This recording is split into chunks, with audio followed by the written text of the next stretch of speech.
Hello बच्चों, let's read the question. The question says, to what division will mercury fill the tube of a freely falling barometer of length 105 centimeter at an atmospheric pressure of 760 millimeter of mercury? इस question को solve करने के लिए हम जो की concept use करेंगे वो होगा that the weight of a freely falling body is equal to 0. तो इस कॉन्सेप्ट को हम यूज करेंगे to find out the required solution. तो पहले हम देखते हैं कि एक बैरोमीटर में एक्चुअली होता क्या है. तो अगर हमारे पास एक बैरोमीटर ट्यूब है तो वो एक इस तरह का ट्यूब होता है जो कि नीचे की तरफ से ओपन होता है और इसके ऊपर एटमॉस्फेरिक प्रेशर ऐसे गिरता है. ठीक है, तो ये हमारा एटमॉस्फेरिक प्रेशर है जो कि हमारे बैरोमीटर ट्यूब के ऊपर गिरता है. और हमारे क्या होता है, ट्यूब के अंदर हमारे पास मर्क्यूरी लिक्विड होता है. ठीक है, तो इस मर्क्यूरी लिक्विड, तो हमें पता है कि अगर हमारा एक लिक्विड है तो लिक्विड का जो वेट होता है, सो हम लिख सकते हैं लिक्विड का जो वेट होता है वो होता है equal to rho g h. तो अगर हमारा लिक्विड एक ट्यूब के अंदर एच हाइट तक एग्जिस्ट करता है देन उस कॉलम ऑफ लिक्विड का जो वेट होता है वो होता है रो टाइम्स जी टाइम्स एच. यहाँ पर रो क्या है, वो है डेंसिटी, लिक्विड का डेंसिटी. ठीक है, तो कितना अमाउंट ऑफ एटमॉस्फेरिक प्रेशर हमारा एग्जिस्ट कर रहा है वो हम कैसे फाइंड आउट करते हैं. दैट तुम लिख सकते हैं हमारा जो एटमॉस्फेरिक प्रेशर होता है वो हमारा बैलेंस होता है by the weight of the liquid. तो अगर हमारा एटमॉस्फेरिक प्रेशर ज़्यादा है तो हमारा जो लिक्विड है, क्योंकि उसका डेंसिटी और जी का वैल्यू तो कांस्टेंट रहता है, तो सिर्फ इसका हाइट ही डिफर कर सकते हैं डिपेंडिंग अपॉन एटमॉस्फेरिक प्रेशर.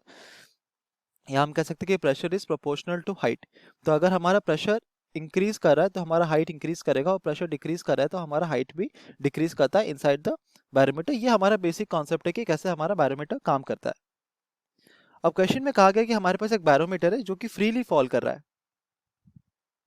तो इसका मतलब होता है कि अगर हमारे पास एक बैरोमीटर ट्यूब है कुछ इस तरह से, तो ये एक सिस्टम के अंदर है और ये सिस्टम क्या कर रहा है, ये फ्री फॉल एक्सपीरियंस कर रहा है. सो फ्री फॉल एक्सपीरियंस करने का मतलब है कि ये नीचे की तरफ एक्सेलरेट कर रहा है एट द रेट ऑफ जी. इसका एक्सेलरेशन है जी.